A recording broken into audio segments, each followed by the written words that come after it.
Sean Sewell with Engearment.com, and I got part 2, the 2-month later review on the Salsa Tributary e-bike, gravel bike. This guy right here. My goodness, this has been such a good bike. I want to show you one of the locations I like to use it at. Up here at Jones Pass, there's a fire road right here. It's mud season, it's muddy, there's little creeks going everywhere. But I've had it up here a few times, as well as back in the city and back on trails and back on gravel trails. But this bike is exceptionally well made and has proven to be my go-to bike this summer. I can tell you why. Let's get into it. First, we'll start with sizing. I'm 6 foot, 215, 220 pounds, 45-inch chest, 33-inch waist, 32-inch on the inseam. This is a men's large bike. The geometry fits me nearly perfectly. The only thing that I did when I set this up with my colleague Amir, who happens to be a professional bike mechanic and an Engearment rider and a fellow strength coach over at our gym, is I swapped out the head piece right here for a little bit longer one to accommodate my reach. I don't have a particularly long reach, but that's pretty common when fitting bikes, is to swap out just a few key pieces. And then I added pedals. Other than that, this is a stock bike off the shelf. I set it up myself the first time. The bike had come with a slight wobble in the rear, like maybe the delivery driver had hit the package oh so slightly. And so it had a little bit of a wobble.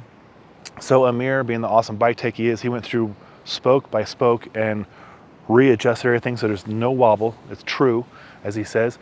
So the front wheel's true, rear wheel's true. So again, other than that, I've only added a very small amount of, I don't even say modifications, just accessories. I added a bell from Nog. I added a light from Nog. I added a phone holder from Peak Design so I can keep an eye on the map where I'm going. What else did I add?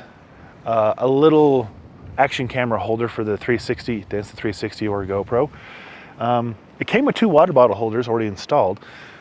I added my very not lightweight double wall insulated hydro flask.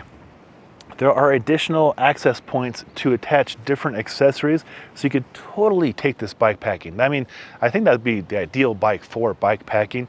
You know, get yourself a big Agnes tent, get a little air mattress, some food, some panniers. You can mount this thing up a lot of different ways, different than I have here. Back in the city, I have a really low-key, cheap little waterproof bag right here that just attaches with straps. It's where I keep the bike lock and a rain jacket. I mean, nothing too crazy. I'm not trying to overload it. Maybe down the road I might get some panniers or other accessories, but again, their target audience is not me. I'm just a guy who likes to ride a bike around town and ride a bike around the mountains. Well, I'll show you the mountains we're in, so you can see where I'm using this bike. Ooh, isn't that pretty? Isn't that pretty?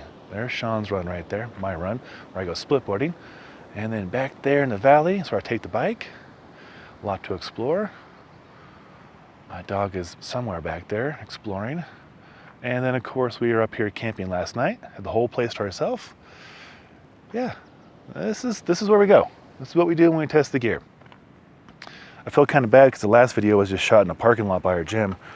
People are probably like, this guy's a freaking goober, just shooting a video in the parking lot. Well, I am a goober, but I am also a person who goes to use the gear, as you see right here. Okay, I did this in the first video about trying to capture the specs and everything in this one. We got the SRAM Apex brakes, real nice brakes.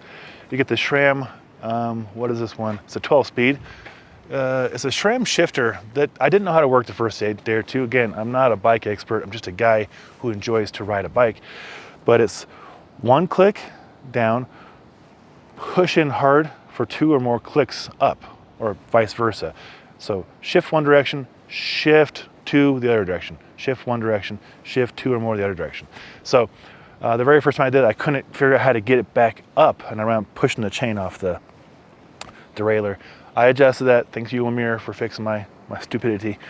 But you'll also notice the cables are nicely managed through the body. The battery's right here. It's not removable, so you can't take it out and go take it inside and charge it or use it as an anti-theft deterrent. It's built in there, which creates more rigidity and better overall experience. It's just you can't take it out. Got a Bosch motor here. In the controls, you have I believe Eco, Sport, Turbo.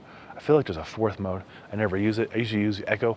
And then we'll show you how much assistance and then also what the distance is now. So I usually keep it in Echo, and I've got plenty of distance for anything I'm doing. I'm not doing 100-mile bike rides. I'm doing like 20, like I have a 1-hour lunch break sometimes, and I just hop on the bike and just get on the path, on the gravel part of the path, and just bike around. Or I'll come up here and camp, and my dog and I will go out for an hour and come back. And for me, that's all I want. I'm not looking to set records and fastest known times and any of that stuff. You may be, and if you are, that's awesome. I'm just a guy in the mountains with his dog, having a fun time on a really great tool. The brakes are like I mentioned, SRAM, Apex. They stop really well. You do get the RockShox front suspension, and you can tell how far you've hit it. You can also lock it out. It can definitely lock out, and not an issue there. You want the hardtail experience. It's about 50 pounds all in. Oh, other accessories I've added to it. The Nog bike bell. Nice. Just the right amount of bell. And then the computer is right here. You can tilt it. And then I have a Nog bike light. And then a really nice wraparound Nog tail light.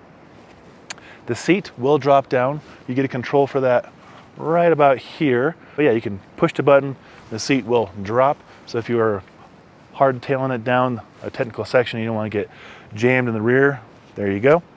The pedals I got are Rock Bros, something on Amazon. Just wanted some flat pedals with some spikes, nothing special.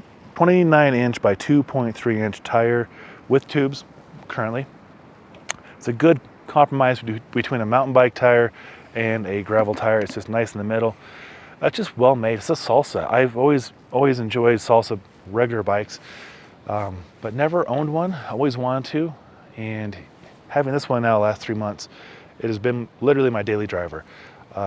When it's just between a lunch break between coaching and I get on the trail, get some miles in, or if I use it as my gangster grocery getter, hop on there, go get some groceries to entertain the in-laws, or up here in the mountains, just recreating around, enjoying Colorado's beautifulness.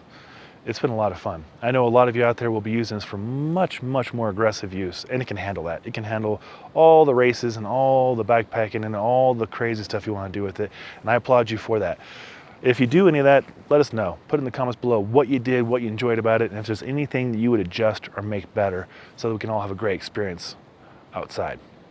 Hopefully part 2 of seeing the bike, seeing where we're using it, seeing my insights is helpful. If it was, a thumbs up's appreciated.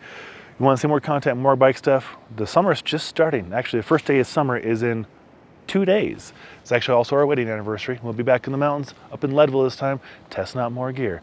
If you want to see that content, then consider subscribing to our Engearment YouTube channel, a link right there.